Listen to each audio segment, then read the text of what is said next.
Kebut hai anu tanja udaya di uhungan gampung di uhungan poma lenjak medagang ayah mutua junjung perintah Allah Ta'ala lenjak medagang ayah mutua junjung perintah Allah Ta'ala. Tro udaya hai puta pelaku puta pajobu bermangat sabe didaya hanjut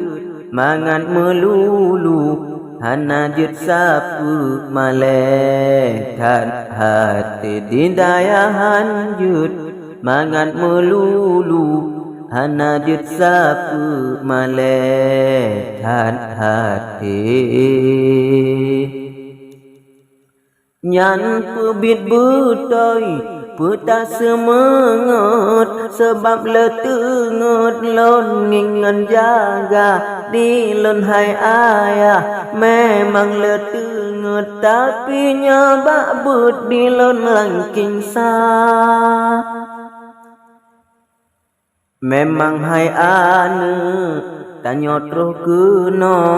tajak meruno ilmu agama bele medale malam ngan ura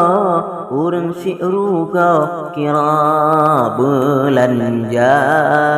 bele medale malam ngan ura urang si ruga kira belanja na yakin kabut di dalam daya tauhid ngan fiqah najud ka baca berugo ayah kira nafkah kah dalam daya menghura-hura munya kamenan ayah be susah tauhid ngan fiqah kanjut lun baca ngan doa mano kanjut hai ayah menyebab nikah luar kepala ngan doa mano kanjut hai ayah menyebab nikah luar kepala